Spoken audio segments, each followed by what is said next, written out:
and welcome to this week's episode of Talking Skritt. I'm your host, John, better known as Dale around YXBen, and we have a fantastic show for you. Guild Chat Creature Feature, some scribblings about scribing, legendary armor concerns, and much more. But first, let me introduce you to my fellow host. She is a writer over at Gamebreaker and a mod over at MMO Champion. You probably heard of the Roaring 20s. Well, she can do a 20-second roar. Say hello to Robin. Hi. Part of me was hope. I felt bad because I wrote this before I knew you were sick, so I don't want to make you do a 20-second roar. I was like, I could if you want. No, I'd feel really guilty about it. Okay. I wouldn't, and go. He's got like the time watch and like. Ooh. Man. And a writer for Gamebreaker, the answer to the age-old question: what if the reason MOAs can't fly is because they are afraid of flying? Say hello to Age. No, they're like ostriches. Like they're just not capable of flying. Their wingspans don't support their bodies. Maybe they adapted, so they had that. That's not very nice, man. I said.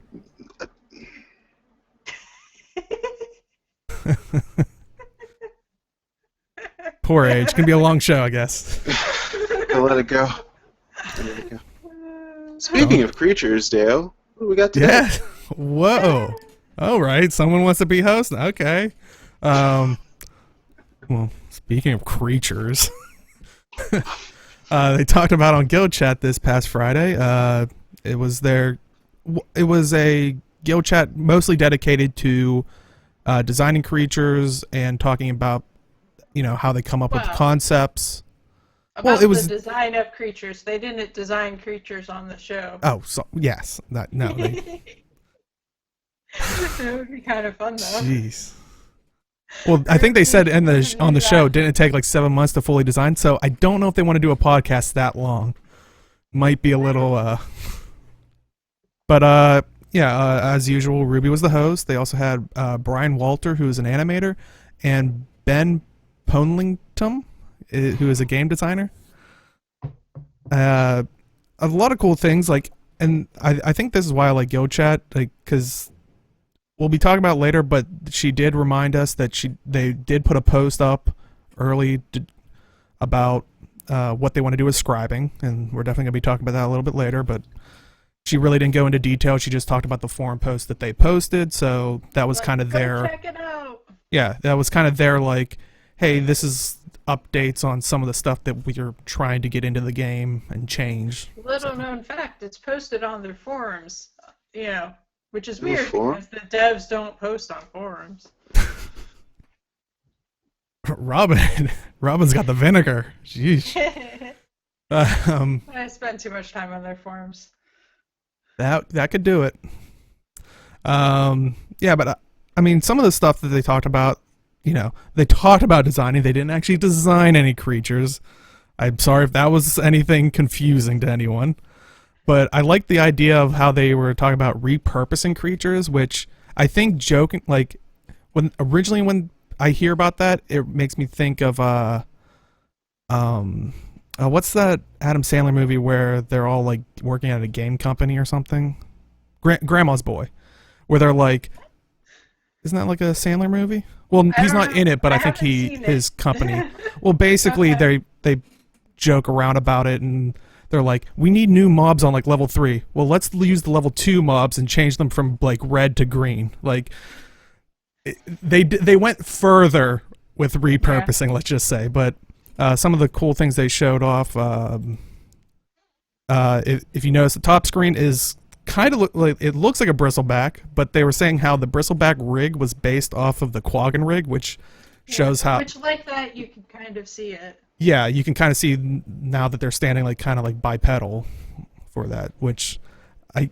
Honestly, when they were saying that, because they also did have the Quaggan animations at first until they went back and fixed it, I was saying before show, I was haven't seen that. Yeah, I was couldn't you have fixed it maybe beta 2?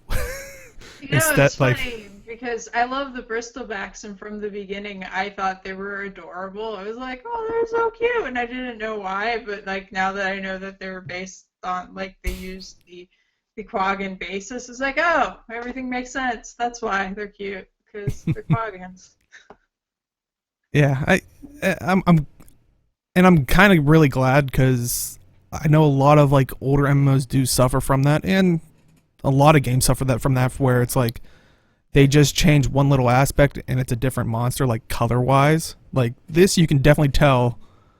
Like when I looked at the still images before I went back and looked at the notes, because I was like, why was this important again? It's just a bristleback. And then I read, I'm like, oh, I see the quagginess of it. Like, yeah. So you can't tell by looking at it, which is, at least for me, which is, I think, says. Well, in game, yeah, definitely. Yeah.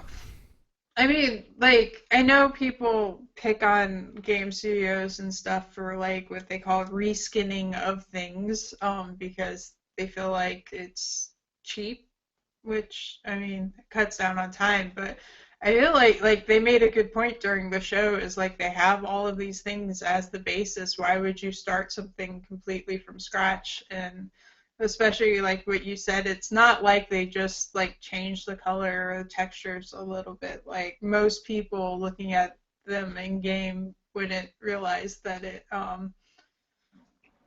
was related. So they actually did a whole lot to it, which is great.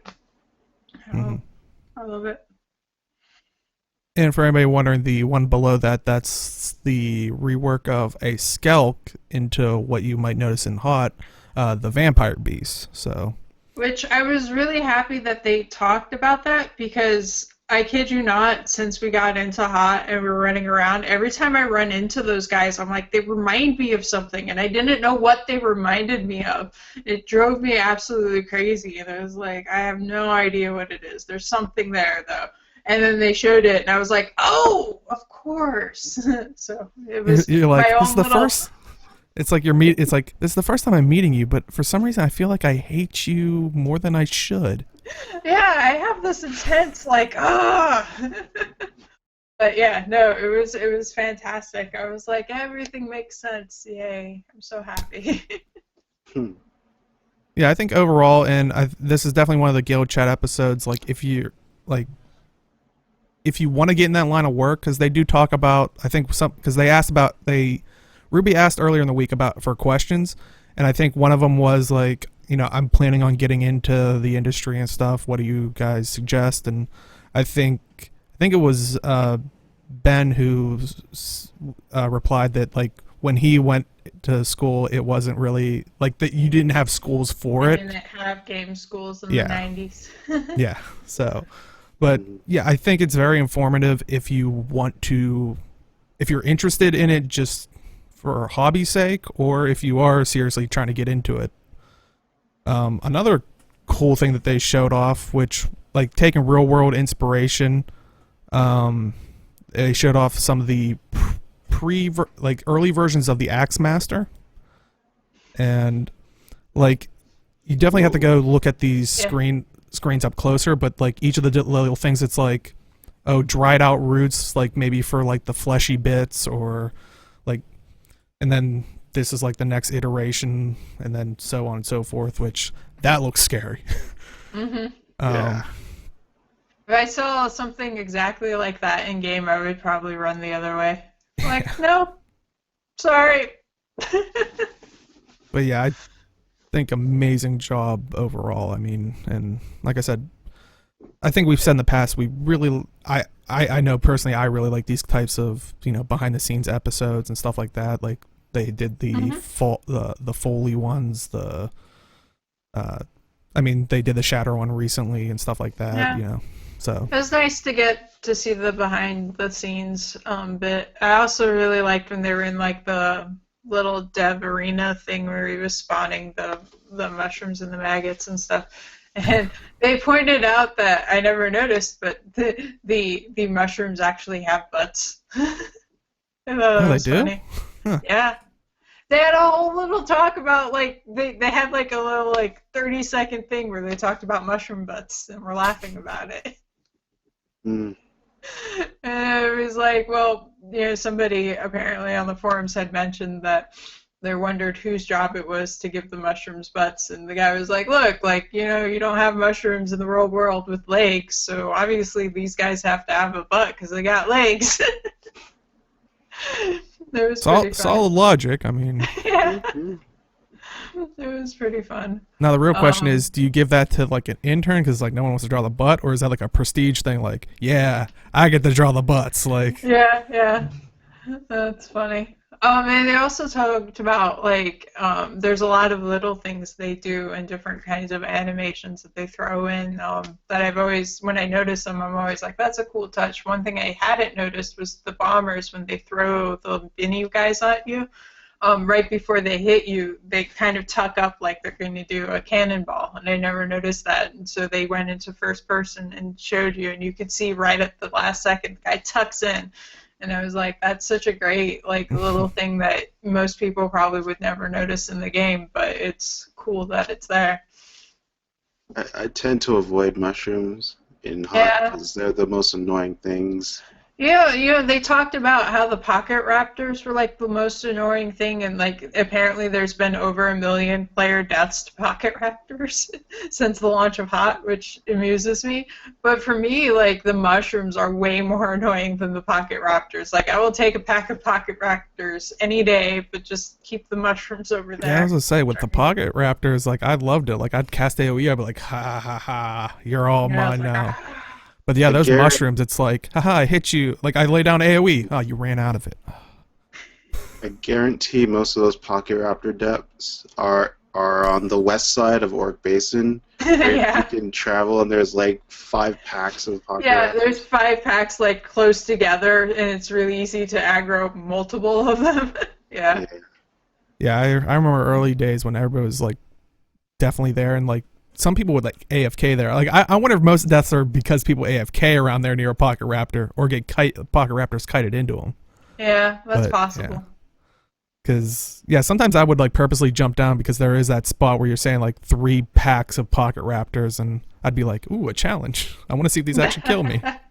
Granted, I have had a death from them. I think it was in that spot where I didn't realize that how close the different packs were. So I was like, all right, I'll get the first pack. All right, and then I'll get the next pack. But then, like, I was on my Revenant with sword, and I didn't think about it, and I hit that 3, and hey, guess what? I jumped around to all 3 packs. I was like, ah! Nice. Yeah. So. But yeah, like we said, they talked about some of the questions that they were like asked for on the forums. And some of them were like, experiences, and I think one was like, what other games have you gotten inspiration from? And they said like in passing, like you play so many games, some just stick with you and you just don't remember where. Though they did like, I think, say you could definitely probably see elements of what is it, Dragon Hunter, or which I definitely get that feel, especially like kind of the colorfulness of Heart of Thorns. But I think they also someone also asked more enemies with specified roles, which I think we've definitely talked about on the show in the past, which is definitely interesting. Like I personally like the concept of having like not doing it all the time, but having to down certain, like using a finisher. Yeah.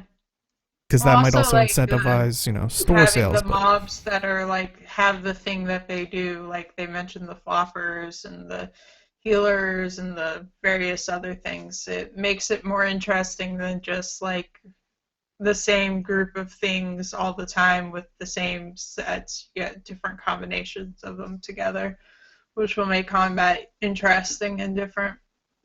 Although I hate it when they send like 5 menders out in a group with everything, and you're like, because those menders, like 1 or 2 menders, not a big deal. You start getting 3, 4, or 5 all in a group, that's a problem. Yeah, you start like DPSing one, then the other one over here heals it. You're like, oh, you stupid little thing. You start hitting that one, and then that one. It's like, oh. Yeah.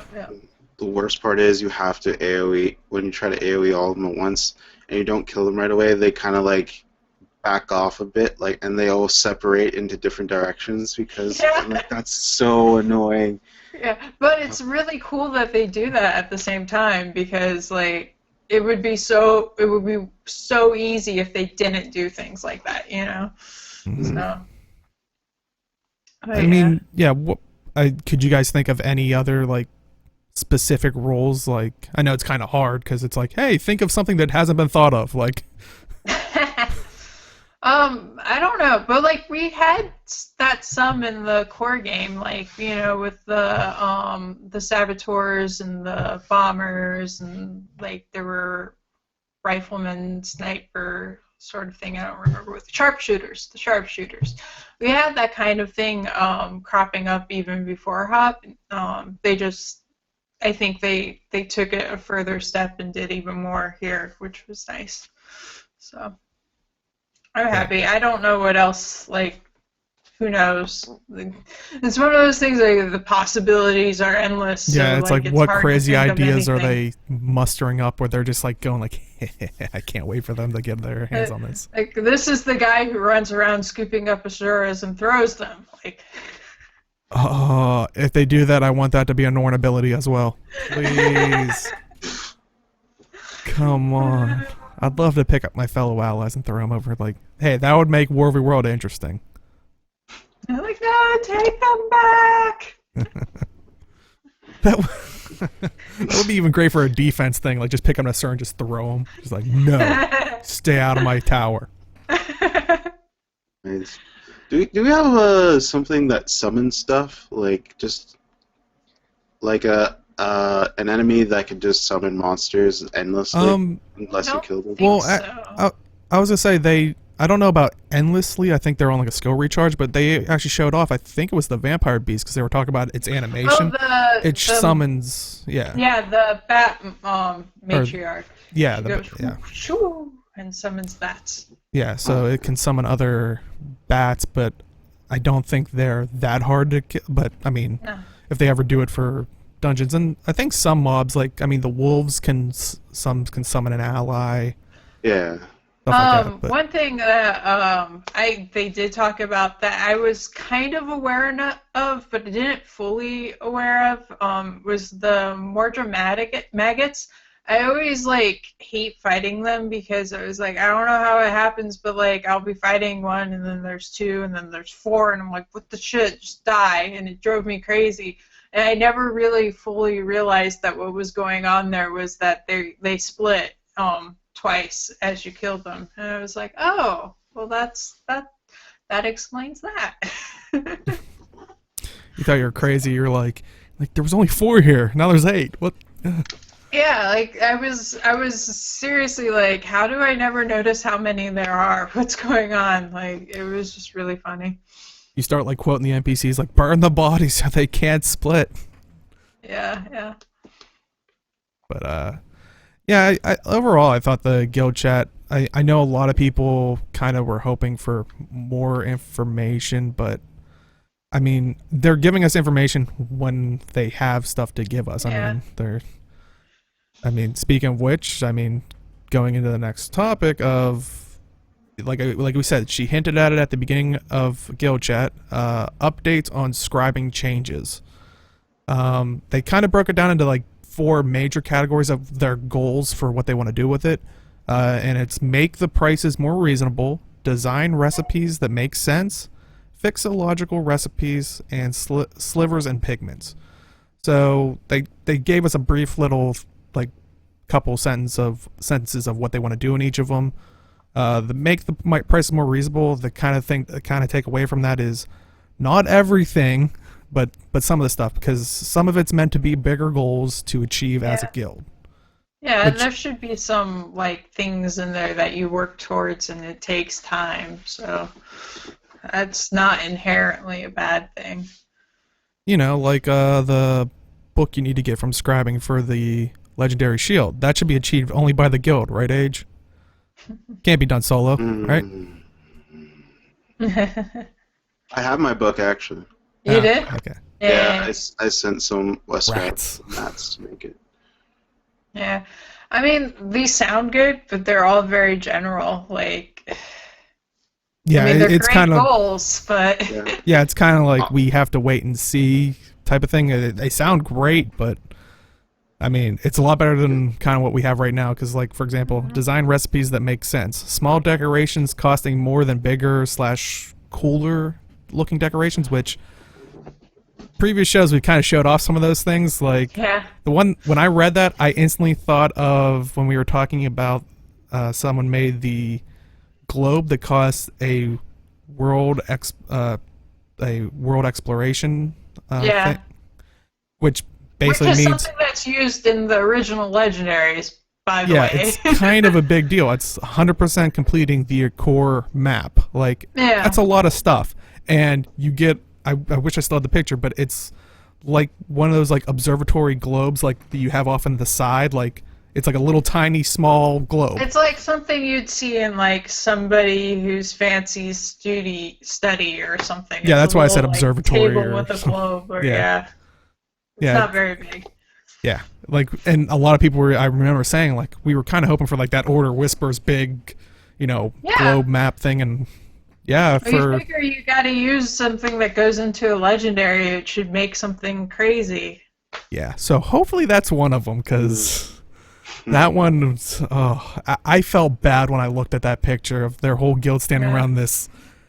Like Little it was the thing. size of an Asuran almost. Like I think like it's just like oh. Yeah. One of the other things, fix illogical recipes, which that's definitely good. I mean, Yeah. apparently there's stuff in there that needs higher crafting skill levels. Like Higher low, crafting yes. items. You use the higher level items to make lower level items, which is a thing that should never happen in crafting. Like that makes no sense at all. Yeah, it's Yeah. and and this one's kind of the most general because like they said they're still working on it. Is slivers and pigments. They're looking into balancing it so it won't be as Yeah. expensive as it is currently, which That's going to be hard. Like, yeah. figuring out exactly what to do with those. Well, because for pigments, it's like brown pigment is up there, I believe. Mm-hmm. And, like some of the other pigments are way down here, so they just need to bring it more like this. And it's- Yeah, but like the slivers, the question is like, do you just give more slivers? Do you require less slivers for things? Do you get rid of slivers? This is There's true. a lot they could do. Which is I don't probably really why know it's the what most the answer there is. like why it's probably the most generic of the responses out of those categories because it sounds like they're still trying to think of maybe what the best strategy for it is. Mm-hmm. So, hopefully we'll get more information on it. It sound like we said at the beginning, sounds like great ideas and goals. Mm-hmm. Hopefully they can achieve them and not have possibly a horrible ripple effect like you're saying with slivers. Like if they're expensive, if they ruin that could ruin the a little bit of the economy. I'm not going to say it's going to destroy it, but make flax seeds a lot easier or less. Mm-hmm. But yeah, I mean overall, what are your guys' thoughts on the scribing changes, and are there anything that you think they might have missed out on or they overlooked? I think those are the big things that were a problem with it. Move anthology of villains somewhere else. That's all I have to say. Yeah. It'll be interesting because like it's hard to say. Like I said, everything is so general. It's really going to depend on what they specifically end up doing. Yeah. I think they're like heading the right direction though. Yeah. I'm just gonna wait and see because I didn't want to do scribing because it was too expensive, and I was gonna wait a year to be honest. Yeah. But Me too. That was my plan as well. I was like, I'm not even messing with that right now. Yeah, I we'll started see. to, and I was like, no, it's not. It's just not realistic, at least for me. I mean, Yeah. there's loads of people that've gotten max scribing. I mean, so it's not like it's unachievable. It's just pretty pricey. Mm-hmm. But Yeah. talking We'll see. about, what were you gonna say? We'll see. Yeah. We'll see. Talking about probably pretty pricey or time consuming at least. I saw over the week on Reddit, legendary armor kind of concerns, and I kind of added in there possibly wishes and ideas that we had, and even chat. Because they started talking about the second wing for raids, which helps us go further in this crafting a legendary armor, which if you don't know, you can only get legendary armor from these raids, which you have to do by basically completing the raids and getting materials from there. And I think they said in the past that it was supposed to be all 6 pieces are going to equal crafting 1 legendary weapon. So it's not like you're crafting 6 legendaries. So you don't have to worry about that. But I mean, I think the biggest question is, the qualities that legendary weapons have, which in this case are weapon swapping on the fly, or when you're out of combat. Stat swapping. Yeah, stat swapping. Well, amazing. Incinerator turns into dust. Well, that's the next step. One legendary weapon and have all of them. Whoops. They definitely didn't state that was going to happen. Stat swapping when you're out of combat, but do you think that's enough for legendary armor? I mean, I feel like I know legendary weapons don't do the sigils, but I feel like legendary armor really is going to have to do something with the runes too, because like builds aren't just the stats. Like the stats are a big deal, but the runes that go in and support those stats are a huge thing as well. And like if you're able to switch between your builds pretty easily with the stats, like then you have to carry around like 1 billion extractors all the time and like 1 billion of all the possible runes that you could use. Like that would be ridiculous. So I mean, I feel like that's something they're really going to have to include with it. Can you salvage a legendary weapon? Yeah. Oh, okay. I was gonna say, could they possibly just be like, okay, legendary armor, you'd be pretty crazy to salvage it. So maybe it's like unsalvageable, like you could use like a regular salvage kit to extract a. Yeah. Like I'm just trying to find a way to make it less like, because I agree with you that armor, like the runes are as important as the right armor stats on your armor.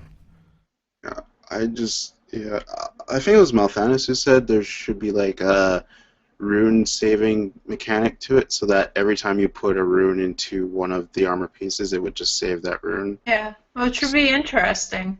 Yeah. So you would need like 6 of one set, you put it in each, and you always have that rune for that definitely like a legendary. learning thing. That way you'd still have to buy the runes, so it's not like, oh, I got the legendary armor, now I have what are the expensive ones, like exuberance rune. It's like you would have to at least put the exuberance rooms in there and be like, now it learned it or something. Or I mean, I think that would be cool, but I also don't think it would be a necessarily bad thing that if legendary armor just had whatever runes there were in there, and you just select. Mm-hmm. So but I mean, wouldn't that? I mean, I think my one concern, I think what the internet would probably say in response to that would be, doesn't that kind of ruin the rune market after a while? Well, after a very long while. Like, you also have to think about, like, what the rate of acquisition is. Like, what percentage of players are, 1, going to be able to finish the raid, and then 2, be able to do it enough to be able to get the legendary armor. That's the other thing I was wondering about. For, like, the PvP back piece and the fractal back piece, all of those are able to be completed without, like, you don't have to make it to the top rank of the PvP, and you don't have to do level 100 fractals to be able to make it. It just takes a much longer time. The way I understand the legendary armor, thus far, of course, we don't know for sure yet, but it sounds like you have to be able to complete the armor. The raids to be able to complete the armor, which on the one hand I can understand the logic behind that, but on the other hand it feels like that doesn't really fit in line with their other goals of what they want in the other areas. Like it's an exception. And it would be frustrating for for raiders who like maybe could use the help of the legendary. Like if it took them longer time to get it, but then they got the legendary armor, and then that would give them more flexibility and more tools that they could use to help them get through the content, you know? I'm kind of concerned on that level with it. I don't know what they're going to do with it. And you did say, and it's important to note that we do have no information on how you're actually acquiring these things. We just know that it starts within the raid. I think they kind of hinted at like it could work like collections, like there might be some stuff, but a lot of like I think they were hinting at like, oh, you might have to kill this particular raid boss, or but we don't 100% know exactly how. Well, that's the other thing. Like with the fractal back piece, you can't finish it right now, but you can see the collections in there, and you can start the first one and like start on it. With the legendary armor, like we have nothing yet. Like we don't even have the collection to start looking at what we need to do or anything. So it's really kind of, you know. So the collection right now is, well, there's 6 things out of 18 things you can do. I don't remember exactly the total, but there's 6 things you can do. Half of it is either getting something or, for example, you have to get a soul mirror in Tangled Depths. There's one area, and then soul mirror. Yeah, so you infuse that mirror at some place in the raid. Okay, so it's like a drop you get out in the world, and then you take it in. Okay. Okay, so it sounds a lot like. Or did you say this is for the fractals? No, this is for the raid. Oh, okay. Because I thought you said fractals first and then raid, but it sounds a lot like the fractals, where it was like, I think for example, if you defeat the what is it? The shaman in Wayfarer. Files? Yes. Yeah, there's a snowflake, and then you take into the fractals and so it sounds similar to that mechanic. Yeah, and the other half is like you have to beat the boss, so you have to beat Veil Guardian, Gorseval, and Sabbatha. And and Gorseval drops a spirit thread, and you need 5 of those, and you have to beat Chalk Durance in Tangled Depths meta to actually infuse those, and then you combine them into a Spirit Weave. So there's stuff like that you have to do. That's not that bad, actually. No, but it does require you to beat the bosses. Require you to beat the bosses. And to be fair, that does like remind me of what was it? The WoW. What are they? Legendary weapons, where it was like, at least in vanilla, where it was like had to take this weapon and get like what was it? Anixia to breathe fire on it, like do this, do that. Like that wasn't even a legendary weapon. Well, no, it was that was Quell Soar, which was a epic weapon, but it was epic. Not sorry, legendary. I knew it was above legendary. I just forgot what they called it. I didn't not know. Above legendary. Oh, it isn't?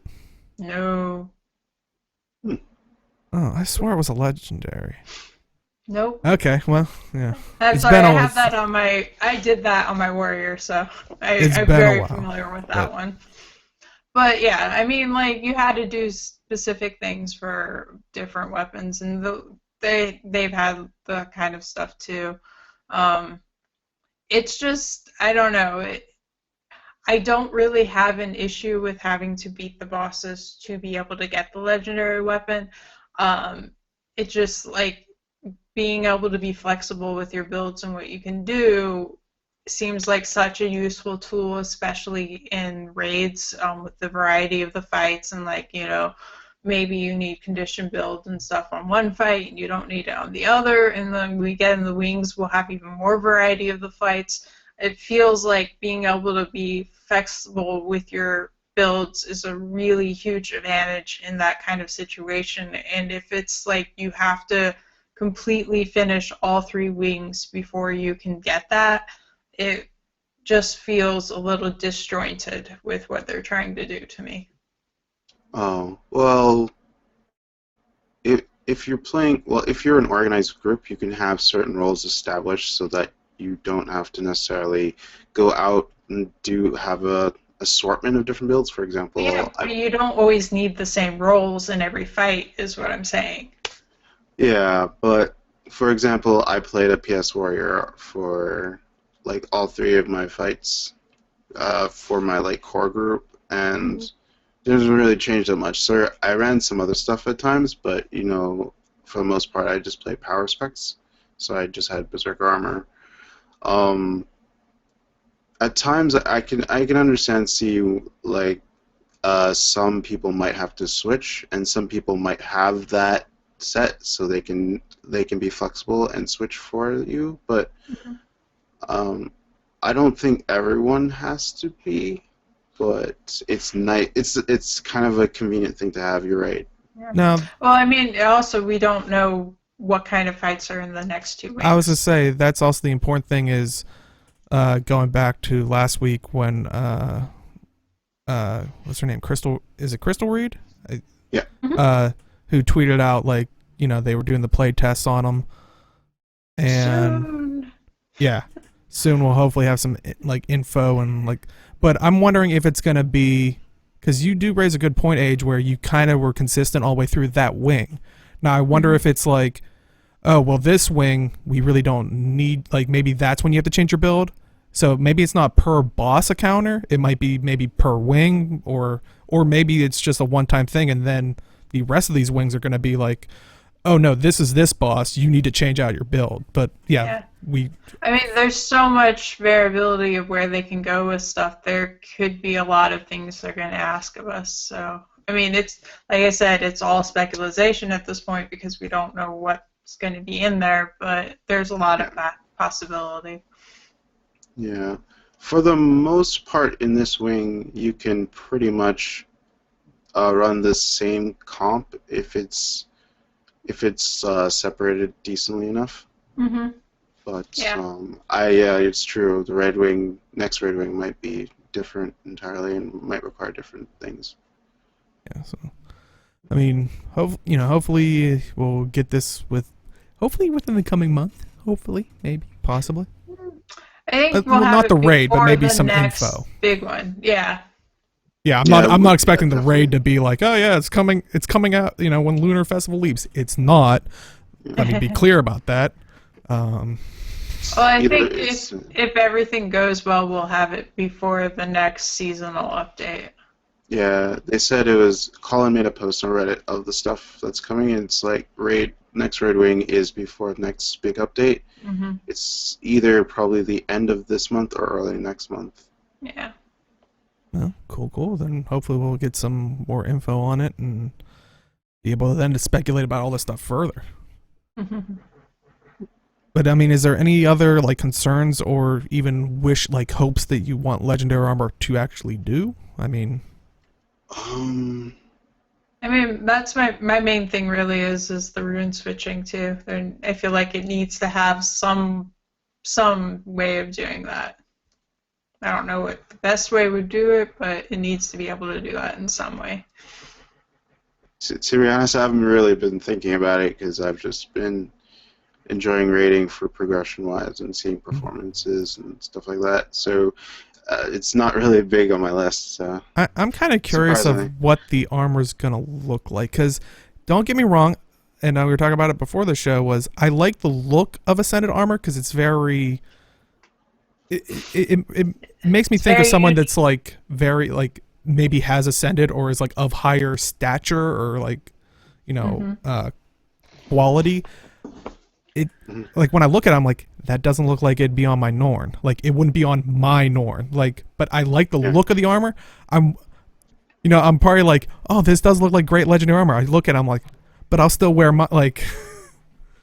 So, and I think a lot of people might be concerned about that because I think Robin, you were saying before how people didn't like ascended stuff because it kind of ruined the prestige of it's like you got ascended gear. That's awesome, but you made it look like. This other stuff. Yeah. Yep.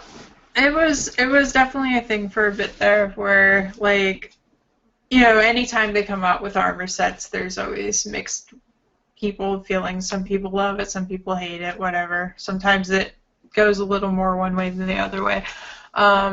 But there was a lot of people who started like transmogging their Ascended armor back when it first came out, and were early ones getting it. And because there is no way to inspect another character or look them up online in the game and stuff, there was a lot of people who were like, well, how do you know they have Ascended if you can't see the skin? Like, you know, it was a bit of a thing. There were even some people who I saw like actually yelled at people for transmogging their Ascended, which I thought was funny.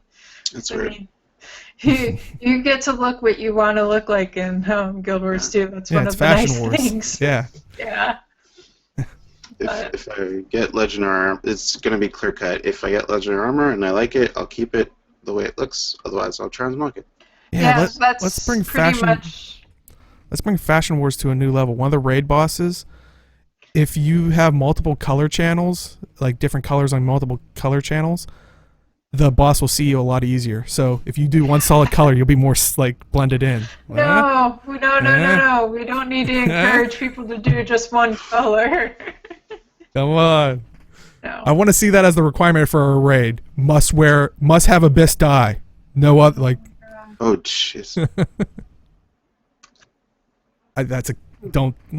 Kind of do that, but not with Abyss dye. Moving on to ArenaNet staff stuff. A little bit of a downer for ArenaNet, but you know, yeah, it's sad to see. But Jeff Grubb is actually put on his own post, or on his own blog. Sorry, on his own post. That he, on February 12th, will be leaving ArenaNet. And if you don't know who Jeff Grubb is, he is a game designer. He's very heavy with the lore and the story aspects of the game. He started working on Nightfall, which was the Guild Wars 1 third campaign. Oh, he started working for ArenaNet. Yeah, sorry. He started working for ArenaNet. I was going to say he has a long history of things.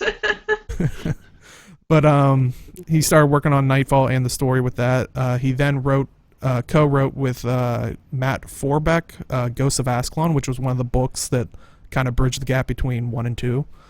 And I don't know if this is an official title of them, but he kind of was also like the go-to like lore keeper with Rhys Osby. Like they were kind of like the lore keepers. Like, you know, they had all the answers or knew where to get them type of thing. So. Mm-hmm. You know, it is definitely sad to see him go, but he did announce on his blog that he was actually going to Amazon Game Studios and was going to be a senior narrative designer. And yeah. But it's pretty surprising. I'm definitely intrigued because he even says in that like he's been working with ArenaNet for nearly 10 years. So, you know. Yeah. Well, like, if you look at his history and the things that he's done, he's very much like a world creator, and like he likes creating things. Has history with Forgotten Realms and D&D and all of that stuff too. So like bringing him there really makes me curious about what the hell they're doing. Like, what do they have planned? Because and a lot of people have noted that a lot of other, like, I think it's been 4 other Arena employees of, you know, different positions have gone over to actually Amazon Game Studios. Mm-hmm.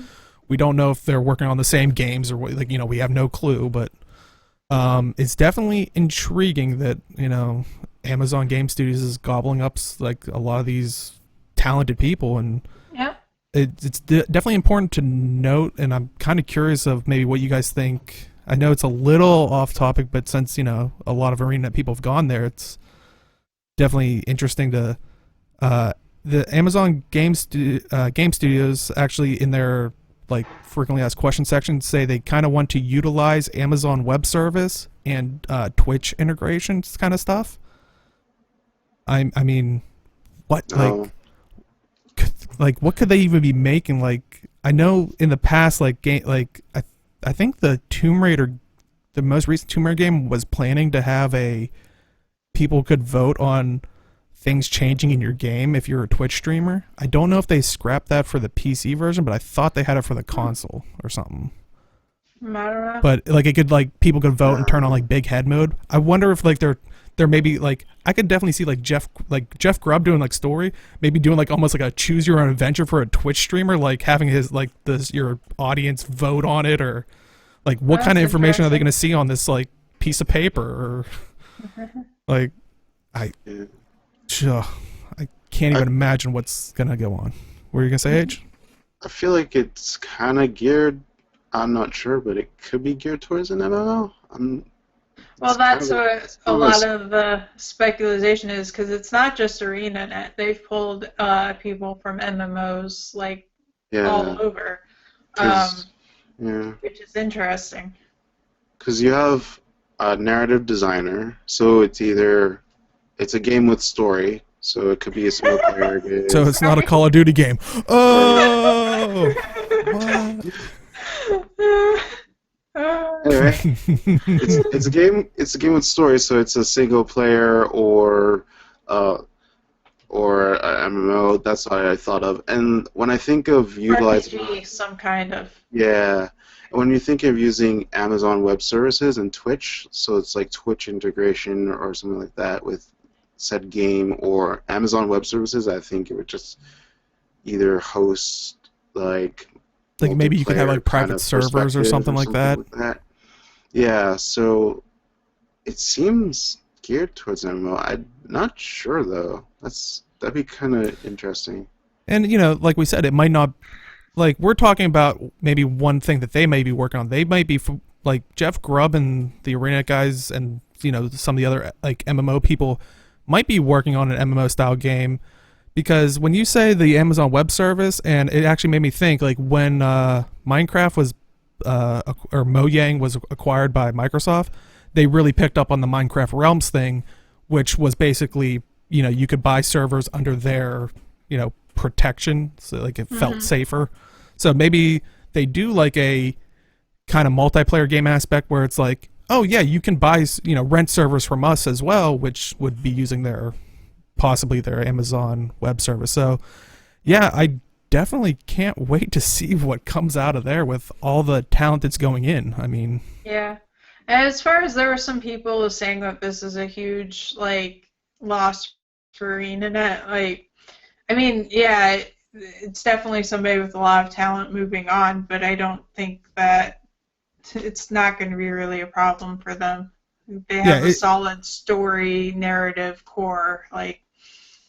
Yeah, it's like I definitely don't want to make it sound like we're like gonna like degrade him. Like it's a sad loss that he's leaving and we don't have his input on the story anymore. But there are still a lot of talented writers and, you know, creative thinkers still at ArenaNet. It's not like it was just him in like the writing, you know, section. Yep. Pretty sure they have like 7 years of lore to work with anyways. So. Yeah. They have a lot of stuff, so we definitely do wish Jeff Grubb, you know, all the luck, and hopefully an amazing game comes from Amazon. I mean, hey Dea, what if Amazon has secretly purchased EverQuest Next? Oh wow. I mean, as long as it gets released, it's I mean, as long as they put it on the PS Vita along with Guild Wars 2, it'll be a double pack. Oh, God. That's a callback to 2 shows ago, I think. So, but I mean, on a lighter side, actually, when we were putting the notes together, actually today on Twitter, Ruby, who is the host for Guild Chat, but is also the content marketing manager.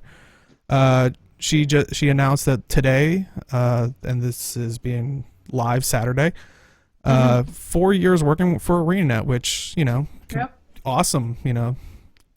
Awesome. Yeah, definitely, you know, congratulations. Hopefully you're loving it through and through. I mean, I don't know. I felt more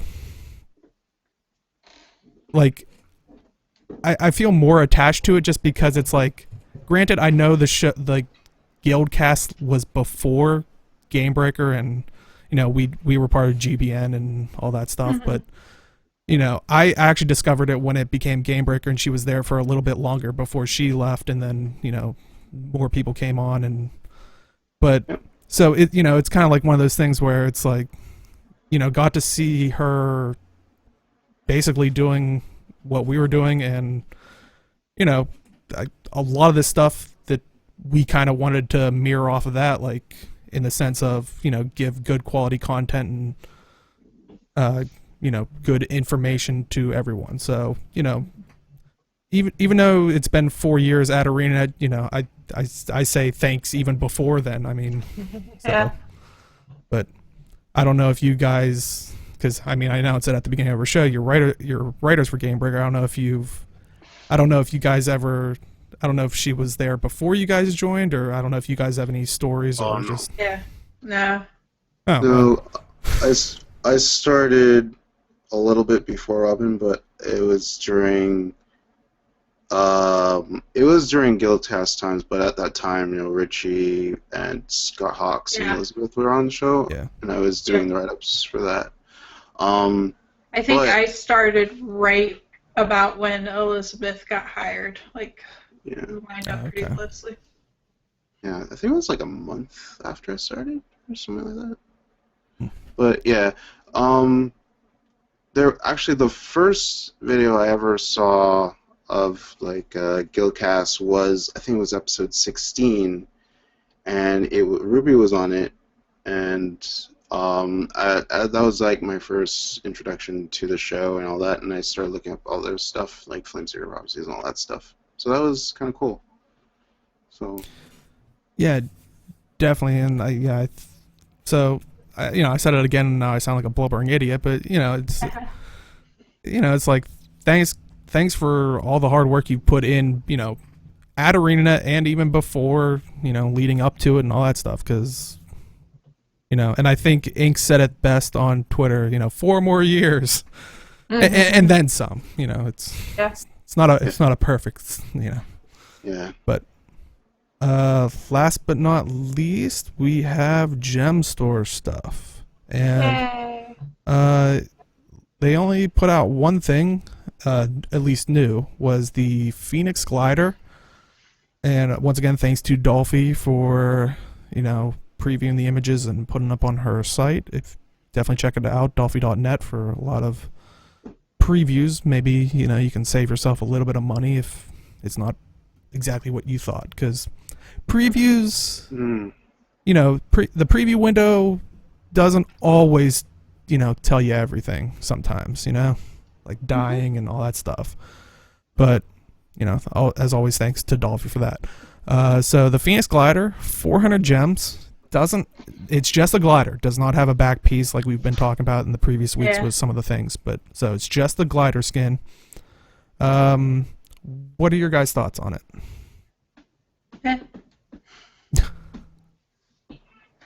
I mean, it's a glider. Yeah, I personally like the intricate detail. Yeah, like the detail on it's nice, but go ahead, Age.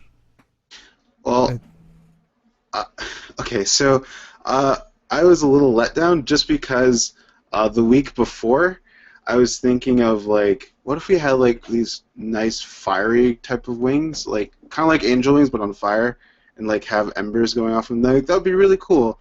And then I heard Phoenix wings are in the gem store. I'm like, oh my god, it's happening! But then I go in and I'm like, oh, it's not what I imagined. I actually did the same thing when I heard Phoenix wings. I thought, oh, hey, fiery wings, that'd be cool, but nope. Yeah, it's not a bad glider though. No. Mm-mm. It's very nice looking, and people have been posting screenshots of their dye jobs, because I know the one picture does look really weird with the, like, lime green coloring, but Dolphy does do that to just show easily like the different color channels. The color sections. Yeah. But I think like the inner part of that, like where it shows like the beige colored on that, like the intricate lining on that, it does look fantastic. But yeah, so like I said, 400 gems to pick that up if you're so inclined to. And remember, you can use it all around Tyria except in dungeons and World v World and PvP. And PvP. and fractals, which are kind of like dungeons, but not really. They're dungeons. But Well, everywhere don't be else is telling- good. Yeah. But, you know, PvE Quarteria. Except for all the dungeons. And the Hall of Monuments. Oh, yeah. Hall You memories. can't glide in Hall of Monuments. And chat saying story instances. Well, core story instances, because hot you can't. Pretty much, yeah. If you can see someone else... Well, wait, no, you can't see someone else in story instances. Never mind. I think we should move on. Well, I mean... that Get the idea. Yeah. Pick it up for 400 gems if you like it, because you can use it a lot of places if you have Heart of Thorns. Other than that, I think that's pretty much it, if I'm not mistaken. Think so. And so, Robin, where can you be found? I am on GameBreaker.tv and Arlie82 on Twitch and Twitter and MMORlie.com. And Age, where can you be found? Twitch, Twitter, and YouTube at H Night Road. Yeah, I do stuff. He do stuff. I do stuff. And you can find me at simply_Dale on Twitter and Twitch. You can find us here every week at twitch.tv/talkingskrit. All of our information is down below, like Twitters and stuff, if you missed it. If you are popping in live at near the end, we do put these up on YouTube on Sundays at noon Pacific, noon Eastern, 9 Pacific. Sorry about that. And if you just search Talking Skritt, we're usually one of the first things that pops up on YouTube. And if you are watching this on YouTube, definitely head over Saturdays on twitch.tv/talkingskrit at 4 p.m. Eastern, 1 p.m. Pacific. And come join us live. We usually do a little bit of a pre-show and usually do an after-show. So, as always, we will see you in the game. Good night, everybody.